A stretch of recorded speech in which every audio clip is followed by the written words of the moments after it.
Hi, everybody. I'm Andy Napick. I am the senior analyst for soft tissue fixation and arthroscopic technologies for SmartTRAK.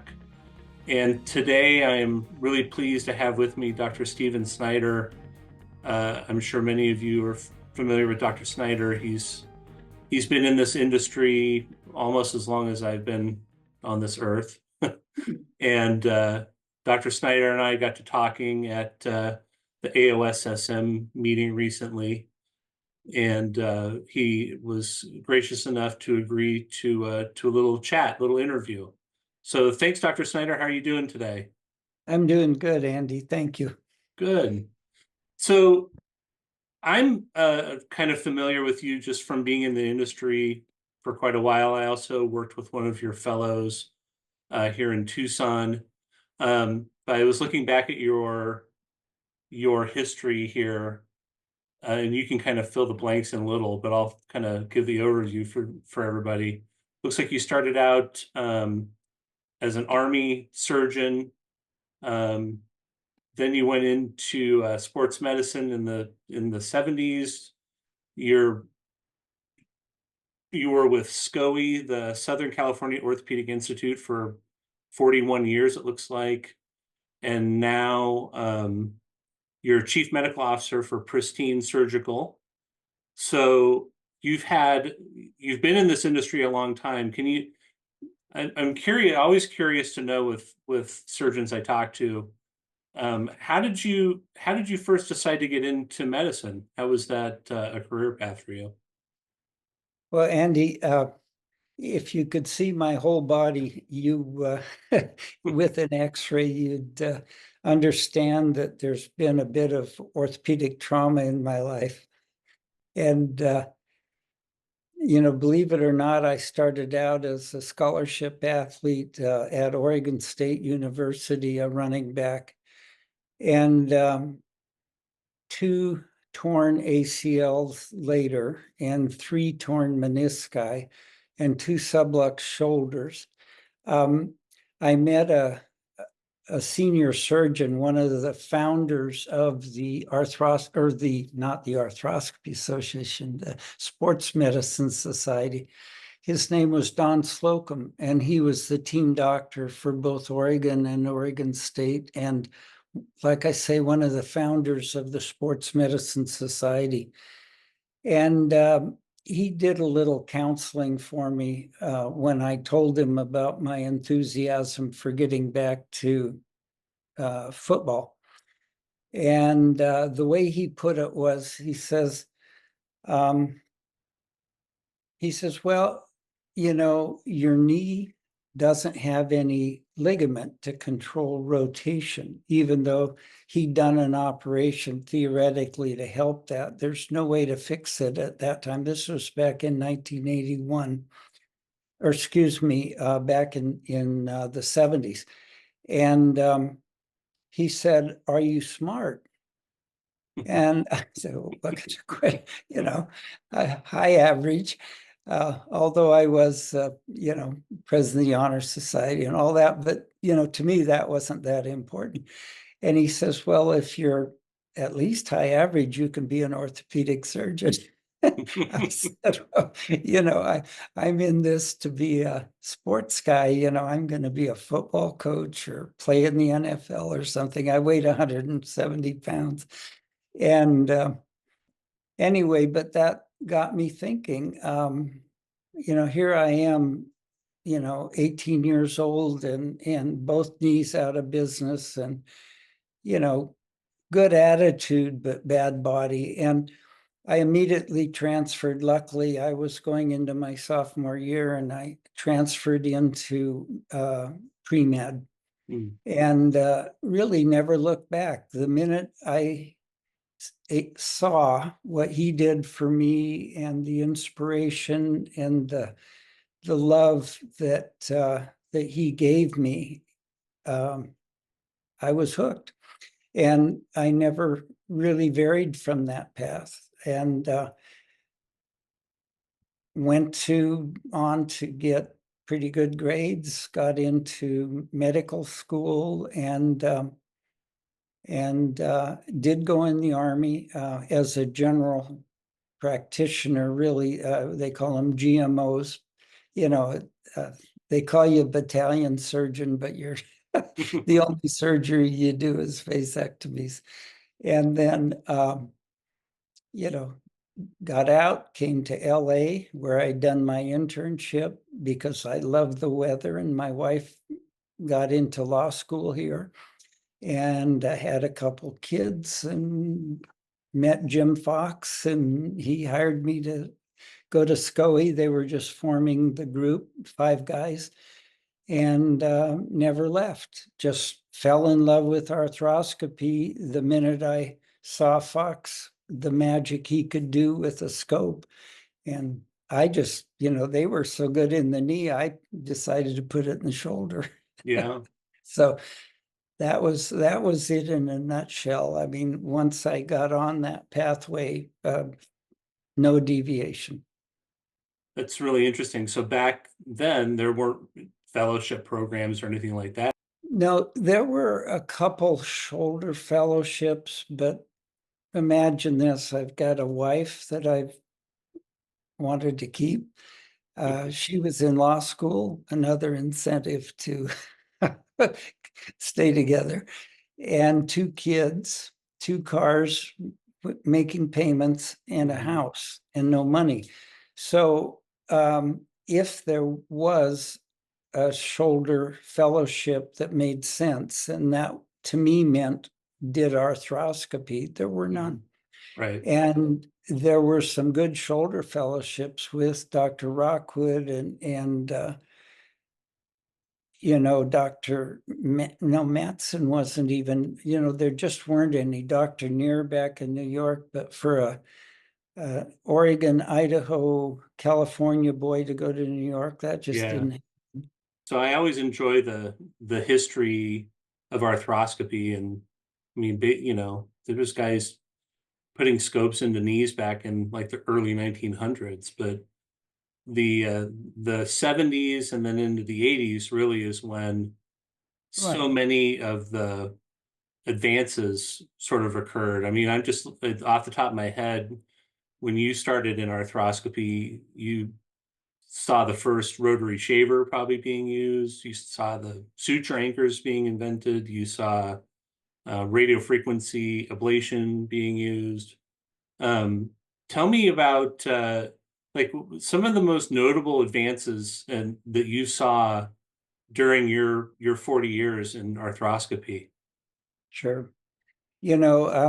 When we started, believe it or not, about the time you were born, we we had an arthroscope that was pretty clever, but not very safe. And it actually had it was called a Watanabe 21 scope, and Mhm. came from Japan. And it had a little tungsten filament light bulb on the end. You could imagine, putting that into a body cavity, a light Yeah, bulb like those old-fashioned flash bulbs that you right. put in your camera. You may not even know those, but they did have a tendency to break. And one of my first successful knee arthroscopes was a patient that Dr. Fox sent me. I don't know why he sent it to me. He was the expert, but I actually put the scope in the knee to take out a filament or a light bulb that another doctor had broken off in Mm, the fat pad in the knee. And obviously, this was a glass bulb right. with a tungsten filament, and it got entrapped in this fat pad and broke Yeah. off, and the guy couldn't get it out. And so I was able to get it out by shaving the fat pad. Well, I was lucky because a genius friend of mine, just by chance, Dr. Lanny Johnson, had invented the shaver, Hmm. and he sent a copy. These weren't single use at the time. The shavers you used over and over until they Right. fell. fell apart. He sent one to Dr. Fox, who then gave it to me to take to surgery whenever I wanted. And so I used it on this guy, shaved out his fat pad, extricated the light bulb, and I thought I was a pretty big shot because the lawsuit went away against the doctor that had broken it off. It wasn't his Yeah. fault. And I had a couple of those so-called salvage operations that made me a real believer. A great big needle that had broken off with an open rotator cuff repair. It's floating around. The Hmm. guy couldn't get it, even though he'd opened the shoulder, couldn't find it. So, I was able to pluck it out with great ease Hmm. with the arthroscope. It had gone down in the subscap recess. So, made me a believer early on. And then it was my job, I felt, because this is what our group did, to use this information that I was able to gather, write a few books on it and some papers, and kind of spread the word. I mean, here, look what we have. Nobody believed it, but look what you can do. And Yeah. Well, a big part of that, I think, so like I was saying before, they've had been using scopes for quite some time, but I think to your point, they never really had instrumentation or devices that could make the entire surgery doable. yeah, the instrumentation had to come after the visualization. Yeah. We did have tools like pituitary rongeurs. We used those a lot in the early days. You just go in and grab something and pull it out or bite it off. It was sharp. Or some of these open spine surgery tools work pretty well. But it was Lanny Johnson who really started the um, production. He built a company called Instrument Maker in the old days, Mhm. and he built some very ingenious tools, very few of which we use nowadays in the Yeah. present form. But like we mentioned, the shaver has been a remarkable tool, changing only in some designs, Hmm. but not in the actual way it works. And I don't know, Andy, we could talk forever about some of these wonderful things that have been developed, and how some of them have withstood the test of time, and follow up. Follow up's pretty important. And it's been an exciting time to be alive in orthopedics, I'll tell you that. Yeah, for sure. And a lot of people don't know, but you were just mentioning about the shavers. Those were sold single use or reusable for quite a number of years. Oh, yeah. I mean, honestly, I'd put it in my pocket and go down to orthopedic hospital, which is kind of a children's charity hospital here in LA, where I did much of my training. And I had some wonderful guys down there, even though I was working at SCOE with Fox and Friedman and those guys. They gave me an afternoon off, and I would go down and do the hemophilia clinic. Hmm. Now, if you remember anything about hemophilia, um, it's much better treated nowadays, but in those days, um, they really didn't have the factor 9 and factor 8 that they needed to give these kids to control their bleeding episodes. And so their knees would get swollen and boggy with thick, nasty synovial overgrowth, Hmm. just almost like a tar based effusion, just awful. And the only thing you could do to help him is make a big incision and just clean all this stuff out. Well, when Dr. Johnson gave us this shaver, it's perfect for hemophilia. Hmm. I mean, you make 3 or 4 little holes, you clean out this muddy debris, and voila, the kid can walk again. It slows down the destruction of his joint.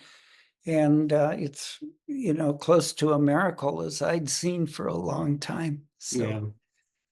this is great. Yeah, it's a pretty, I always wish I could talk to him.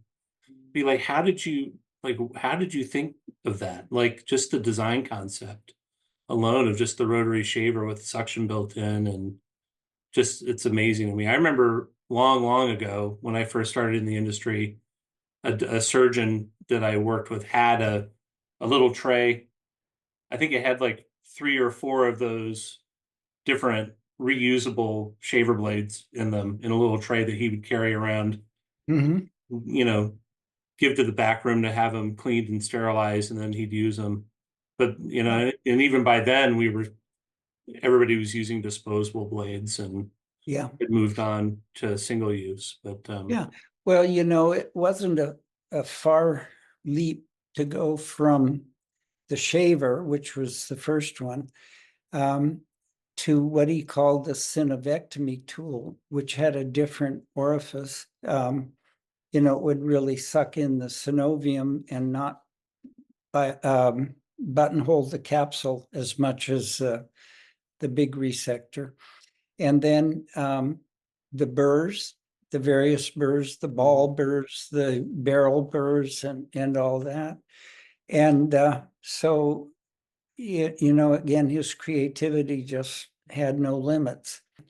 And the exciting thing now in orthopedics, Donnie Buford down in Dallas and some of his friends have kind of led the way in this in our country, but is these biologics. mhm, I kind of missed the boat on that. I was more of a mechanical guy, yeah, but Donnie trained with me and then has sort of enlightened me on some of the stuff that he's learned.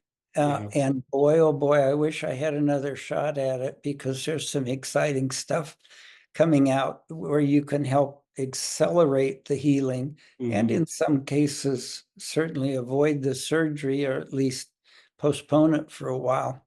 yeah, And I just think the future is always brighter. There's so many things around the corner that you can't see, but yet are going to happen.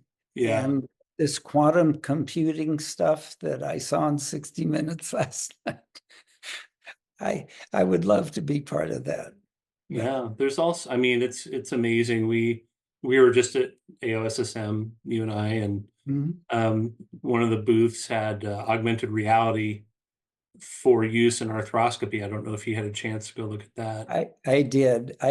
And again, you sort of think about, hmm, hmm, is that really gonna Yeah. make a difference on taking out this little piece of torn meniscus?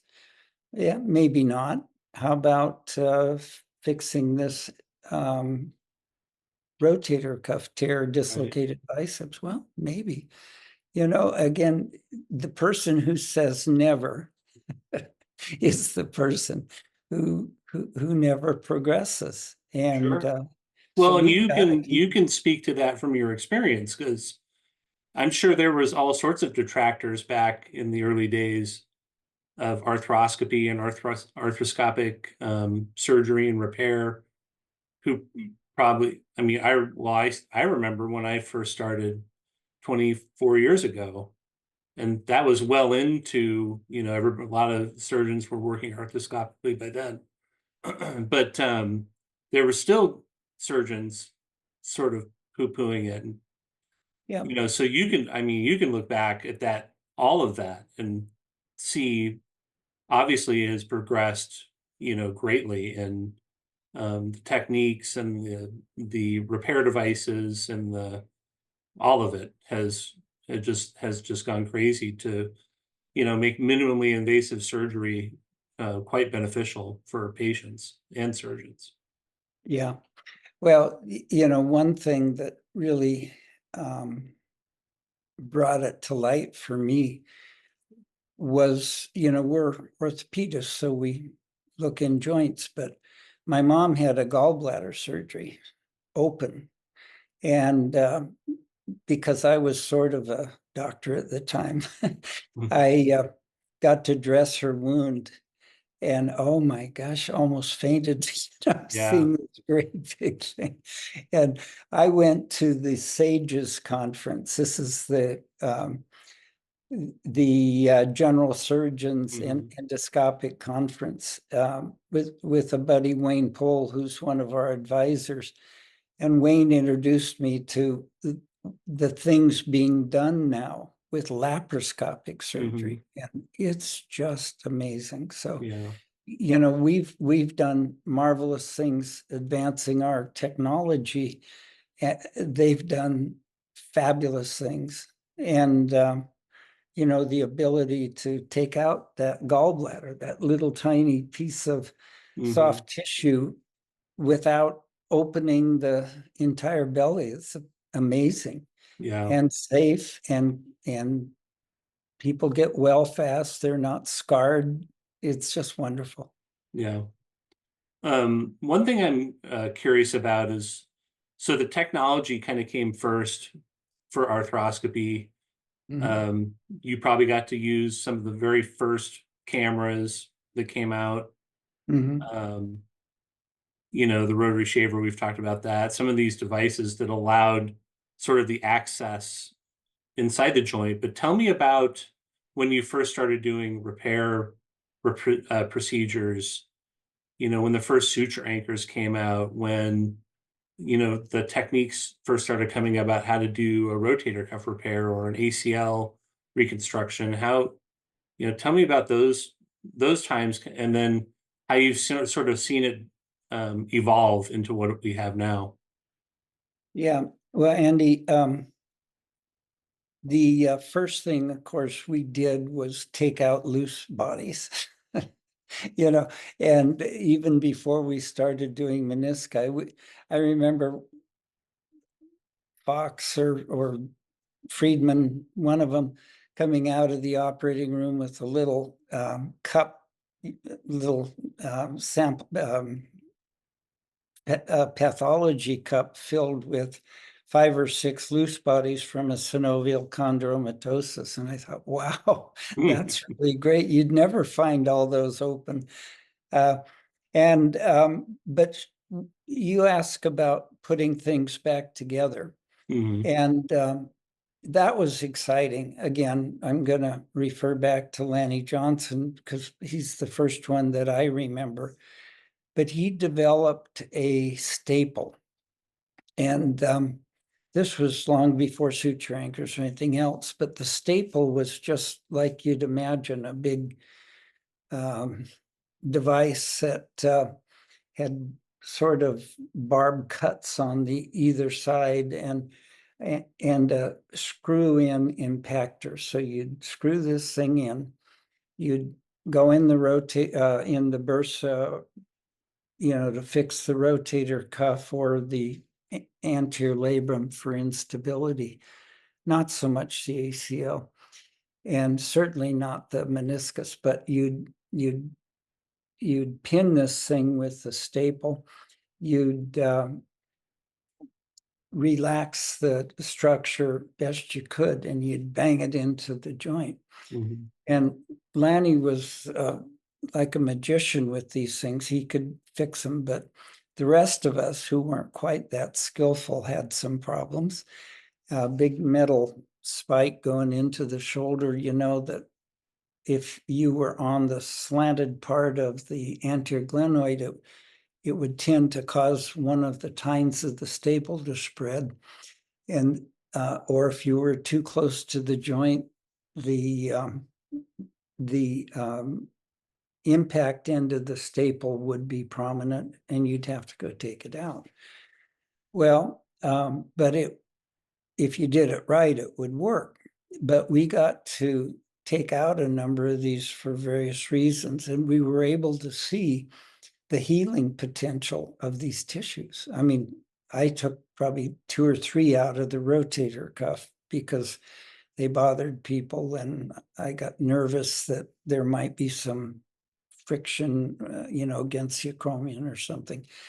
And I think 1 or 2, actually 2 that I can think of out of the joint for the labrum. And I was able to see that they heal and actually heal pretty good. But sometimes these staples were made of metal. Mhm. And when MRI started coming around, and if you had a big steel-based staple or something like that in the joint, it eliminated the possibility of using MRI for diagnostic purposes later. And we never actually thought of that, but a lot of the original anchors following Dr. Johnson's were made of stainless steel or the like. Titanium wasn't that common. And certainly the plastics or the bioabsorbables weren't around. I can remember very well when I worked with a company that made a staple that was a wonderful staple. And low profile, you wouldn't have to worry about it. It had a single tine. It was more like a screw with a washer, but a spiked washer so it could hold the tissue. But it was made of stainless steel, and we started doing MRIs, and you couldn't see anything. So, you know, I can just highlight in my mind the most important fixation devices that I can recall. Staple being number one. Mhm. Number two was actually a screw with a spike washer, but that didn't last very long. Number three was an absorbable tack called there was one in New York called a SureTack Mhm. or a StayTack, and we had one that was called the BioTack, Mhm. and it was like a rivet, but it was absorbable. But the problem was the polymer that was used didn't absorb very fast. And when you'd pound these things in, they had a tendency to develop a stress crack at the head tack Mhm. shaft Yeah, junction. And that part would absorb first, and the head it would of pop the off. thing would go floating around. Yeah, Yeah. there were a few redos and a few lawsuits from Mhm. those. Those went away. That was one of the first products I sold when I got into medical sales. Oh, really? So Yeah. I'm very familiar with Was, getting those phone calls. was that the East Coast one, Andy, or the West Coast one? That was the West Coast one. That Yeah. was mine. Yeah, we took it off the market quite quickly. They asked me to do a road show in Europe because it got approved there first. And I had done one on one of my very best friends from college.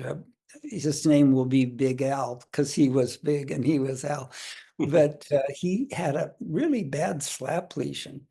And, he's a big athlete and good friend of mine. And I fixed the darn slap lesion just using a tack. And about 6, 8 months later, Big Al gives me a call. He says, "What are you doing this week?" I says, "I'm working."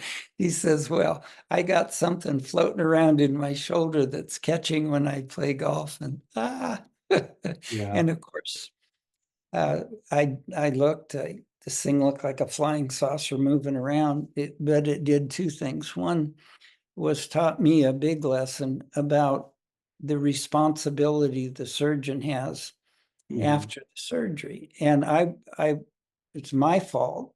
I put in something that, we didn't know would fracture there, but if you think about the physics, that's likely to happen. Mhm. But the other thing it taught me was slap lesions can heal if they're repaired correctly, not if they're over tightened, not if the biceps is bad. You know, slap lesions get a lot of bad press when people do bad surgery on them, Yeah. and then they blame the fact that you're doing surgery instead of the fact that you did a bad job. Well, You I know, the think that's an interesting point too, because like a rotator cuff, I've seen plenty of surgeons do a mini open rotator Mhm. cuff repair successfully.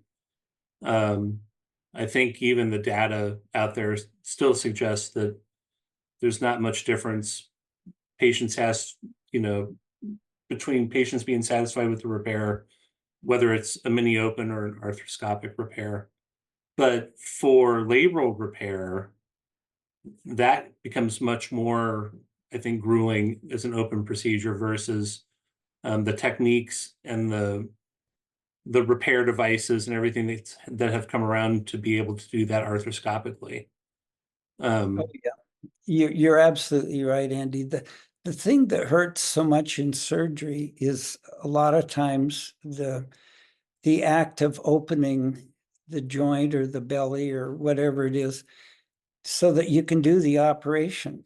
And you know, you've got to have exposure. You know, that's where visualization comes in. mhm, And if you can't see, you got to cut it open. right. And when you do a labral repair for dislocation, um, you know, that's really deep in there. You can't get any deeper. You're down on the bone. So you've got to open the muscle planes after a pretty good size incision.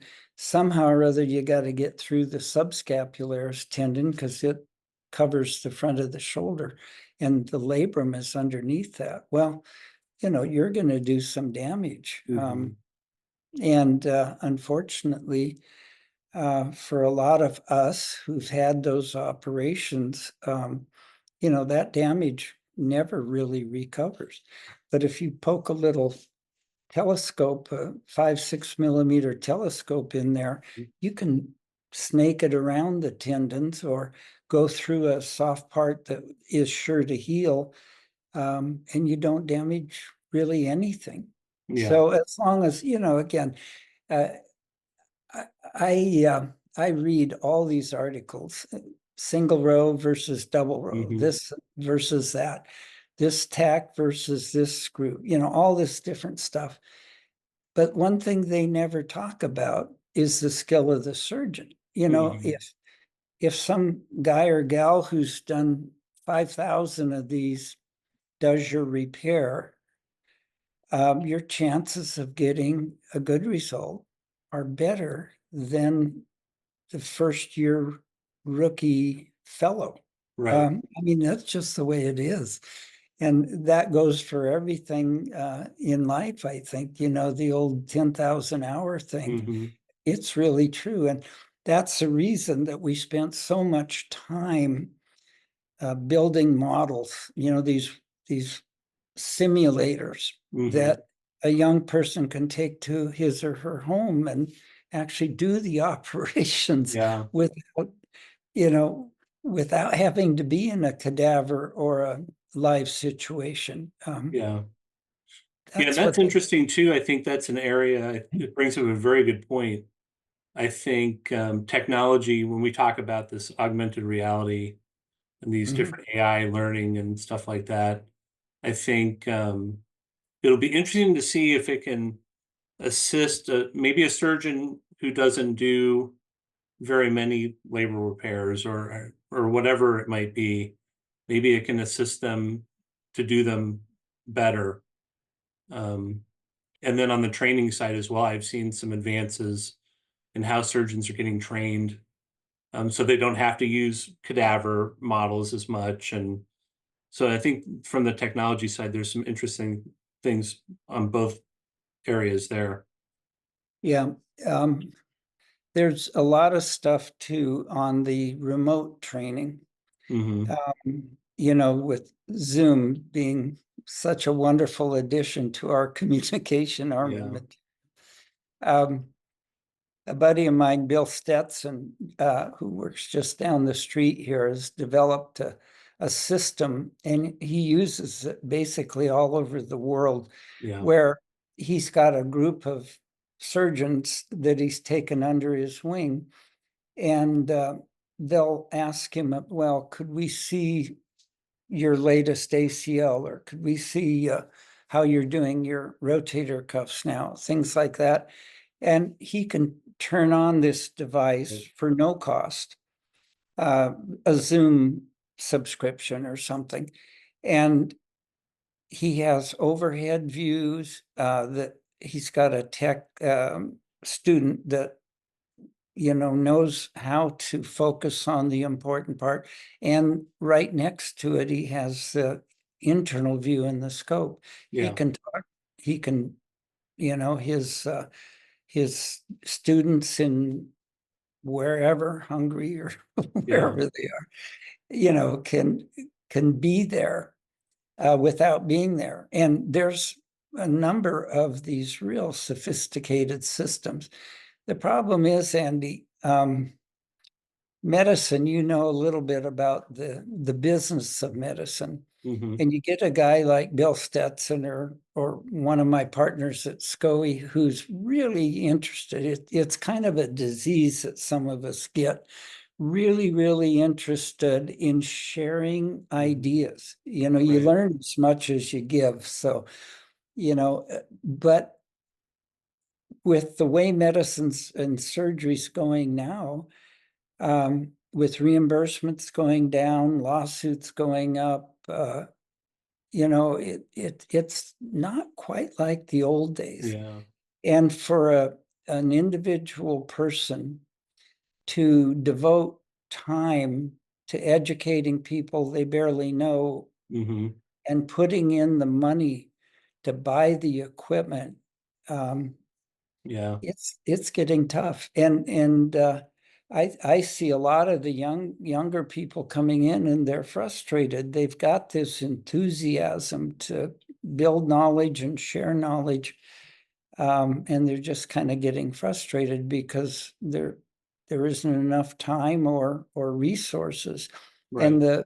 the companies now, there are a few exceptions, but when I started, I built a little learning lab in our thing for the fellows, and Hmm. we, we called it the classroom, and that Center for Learning Arthroscopic Skills.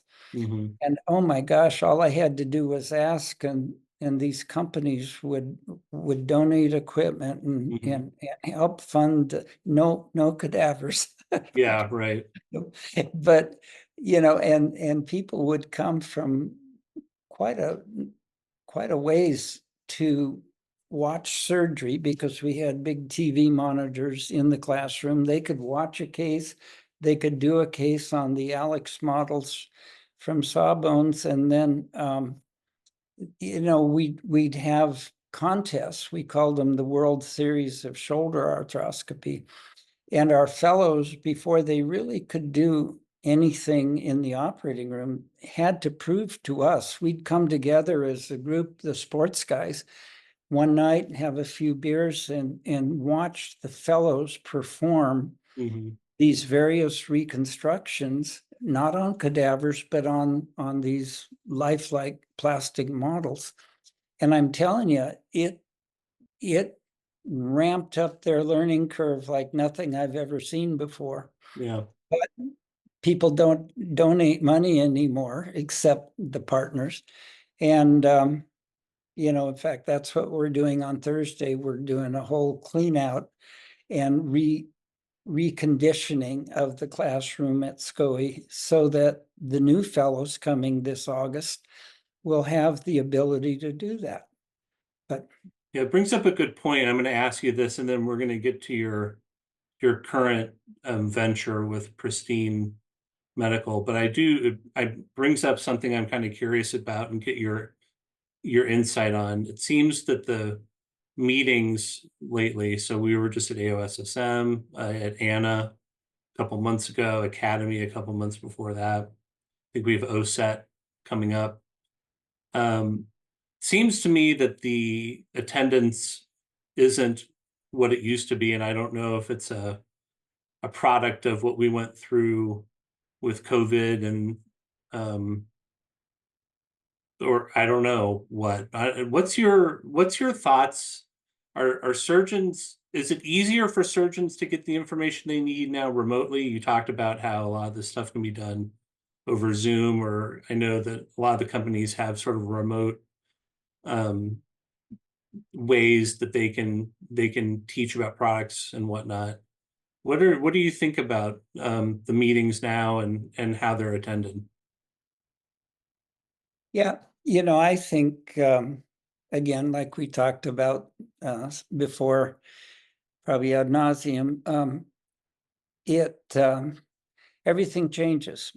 Hmm. And when Dr. Esch started his meeting 42 years ago, he asked me to join him, and I've been privileged to work on that with him for 42 years straight, except 1 year off for the pandemic. And absolutely wonderful meeting. People come from all over the world for that meeting.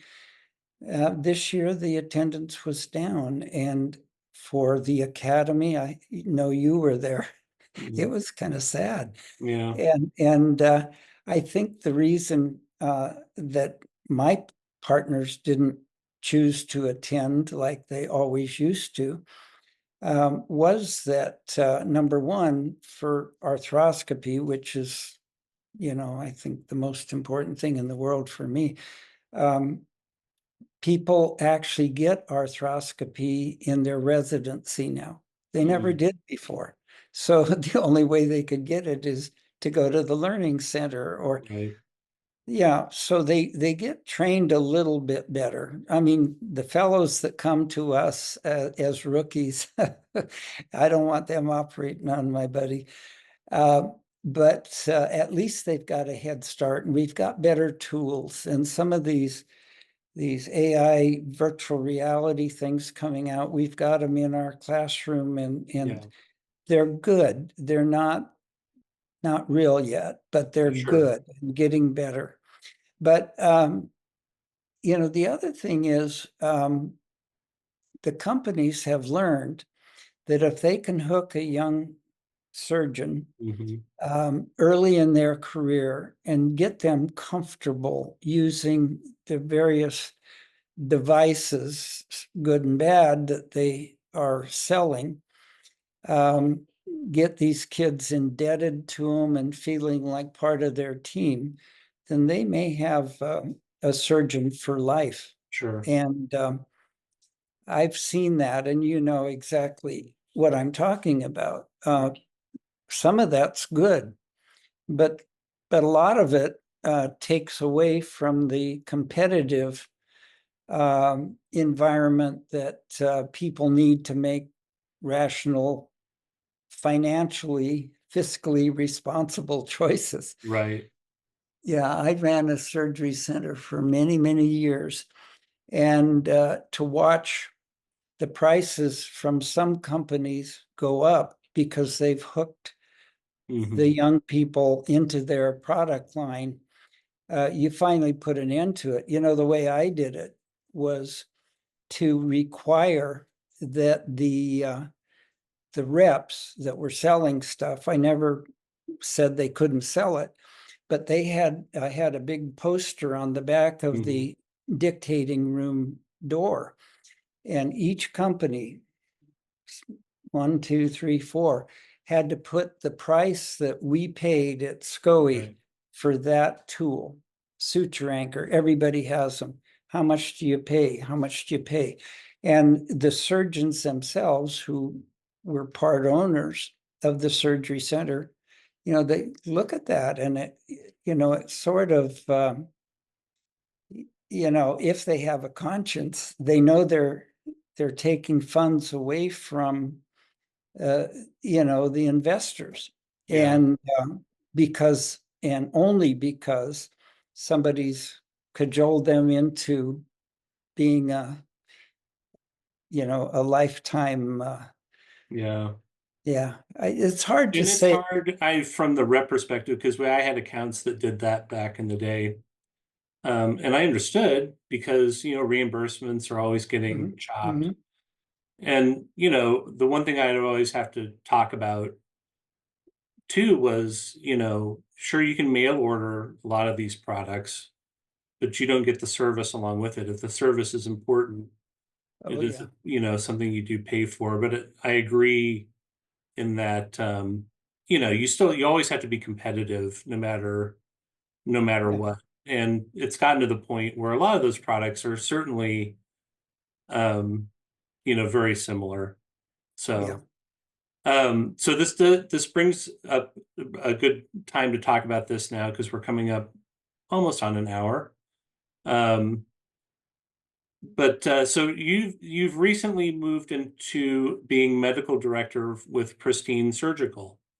Um, mhm. and they have a disposable arthroscopic camera. So talk about how you became interested in that. I mean, to me, it's interesting that you started way back when you had the most basic of technology that you were working with, and now you're working with some very current technology. Talk about how you came to that, and how do you see that the benefits in that for everybody?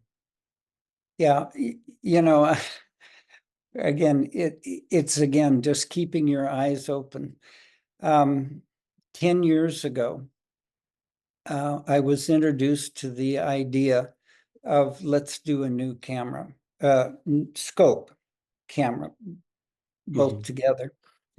And this was from a company that is back in Manchester, New Hampshire. Mhm. I flew back at their behest and visited with, I think, a few guys on the board of directors and some brilliant engineers. And they showed me this idea of taking the rod lens scope that I'd been using for 40 some years. And instead of having an expensive track of uh, glass lenses, Mhm. basically, inside a tube, uh, throw those away and put a LED, um, just a diode that has a nice cold light and a video chip on the tip. Right. And you'd have the light and you'd have the receiver of the video chip, Yep. run some wires up the tube Mhm. and have a circuit board in the handle, Mhm. connect it to the internet, the cloud, and you could make these things. Um, because of the delay of COVID, we had a little extra time. Sure. So within the 10 years, they were able to maximize the function of that, connect it to the cloud with what they call Pristine Connect. The name Mhm. Pristine is the company name. The Mhm. name of the scope is Summit. Yep. Uh, there'll be other scopes, laparoscopes, colonoscopes, gastroscopes, all that down the road. But right now we have an arthroscope called Summit. Mhm. And you could have absolutely perfect as we can do now, Mhm. um, video every single time you open the package. And there's no sterilization necessary. It's all sterilized. You just zip open the package, Mhm. um, like you do in the dental office when they do teeth cleaning. They don't sterilize stuff anymore. They zip open the package Yeah. and use the tools and dispose of them. And I thought, well, how could that ever be that you could have something like that? And remember, I'm a bit of a conservative tightwad when it comes to wasting money. I Sure. like spending money, but I don't like wasting it. There's a difference. Um, and Andy, I sort of couldn't believe my eyes, and so they say to me, well, why don't you just be a consultant with us on this and see how it goes? I'm happy to do that. I love new stuff Yeah. and I love this. And lo and behold, they spun off the company. I was slowing down a bit. I had some pending knee and back surgery and whatever, getting a little older. And they said, well, why don't you be our chief medical officer and you can work with us on this and still be involved in arthroscopy and the meetings and the teaching. And I Yeah. mean, how can I ask for anything better for a retirement? No, that's super. And it is the camera itself is really good. And there's quite a few companies who are moving down this path of the single-use camera. And I think when we look, I mean, obviously we were talking about this earlier with the shaver blades and everything becoming single-use disposable. And more and more of the things that are used within arthroscopy are single use. And so the fact that technology is kind of caught up to where the price point on these cameras are low enough to where it's there's studies out there showing that it's less expensive for an account to use one of these single-use cameras as opposed to the cost of servicing scopes, which, as you know, break quite often. The quality diminishes, they have to be replaced. The cleaning and the sterilization, everything that goes into that. Now you just peel open a new camera every time. I think it's really interesting. And I think it's So really interesting because it's not a complex device in itself. It's very straightforward, but like you say, it incorporates a lot of new technologies that we're used to using, outside of medicine. yeah, well, you know, I'm I, I'm a simple surgeon. You give me a needle and a knife, and I think I can do things. Well, Mhm. this when you look at the device, it just looks like a scope with a white handle rather than a metal handle. It's quite Mhm. light. And yet, if you cracked it open and looked at that circuit board, Andy, it is incredible. It's Yeah. this big. It's all encased in a polymer because it's got to be waterproof and it's got to be Right. sterilizable with gas.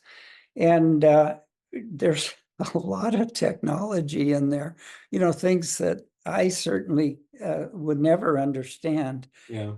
There are people out there now who are just expert at that. Yeah. And so that, again, it'll all get better, but you've got to make the jump from analog, from old fashioned, from light cord coming down with Yeah. fiber optics and going through this expensive tube with all the glass lenses in it. You got to throw that away and get into the digital world. I'm so proud that I can use my Apple Watch. With, you know, I never thought I'd give up my Timex. Yeah. Well, Rolex, Timex, but they're all the same. But this is the digital world. Yeah. This, and you mentioned a minute ago that there are a lot of people out there doing this. Well, that's not really true. The offerings on the market now are very, very few. There's one company that has a scope, but I think they're actually getting ready to take it off the market. There's a company that has a scope that you don't have to plug in. Hmm. That's pretty cool, but Yeah. you still have to connect it with a water tube. So you're Right. still tethered to your water pump. Yeah. I mean, so it wouldn't make any sense at this point in time unless somehow you can have water in a. I know. I know who you're talking about. And I always tell them, I said, well, now if you can ever figure out how to teleport the saline into the joint, then we've got it made. So, Absolutely. And the other thing is, one thing people get mixed up with because there's several companies. In fact, the first scope that Dr. Lanny Johnson used in his practice was a needle scope. Yeah, it was a Little 2.7, I tiny, think. Yeah. yeah. And he's very delicate, but Yeah. at orthopedic hospital, the guys were trying to use that, and the head nurse, I'll never forget, whenever they'd break a scope, she'd put it on the bulletin board and say, guess who? Yeah. And Well, and so needle scopes aren't finding, in my experience, aren't finding any significant place in surgery. yeah. For diagnostic things in the clinic, is it better than an MRI? Heck no, it's not. You can't see muscle. You can't see, lots of stuff. But again, that's why they're being pushed. But this is a real scope, not a play scope, not a diagnostic scope, and that's a big difference. And sure, there will be new ones out there, but I'd I'd have trouble believing that somebody can make a scope as absolutely practical, as cost efficient, as reliable as this one without costing $1,000 or Yeah. something like that. Again, it's just my experience speaking. I don't Yeah. have any numbers on that, Well, the but one thing I would you know, say just about the needle scopes that I find interesting now is that the technology that you're talking about, the chip on tip technology, and now you don't have all the glass inside the scope, does make a smaller diameter scope more viable because you don't have all the issues that you're talking about from back in the day where they would regularly break just because they were very fragile, and orthopedists in general like to use everything as a crowbar. Um, everything. so I do think the needle scopes now are much more viable because of the change in technology. And so I'm just, I'm really curious to see how everybody moves forward in this disposable single-use camera realm. And but I agree, the technology that you're working with is really good, and I think they've done a lot of things to advance it. So I'm interested to see what it's like as it moves forward. Yeah, well, I am too. And, that's why I'm sticking with them. Not only are they wonderful people to work with, bright, and I say all mature. That Yeah, means, no rookies.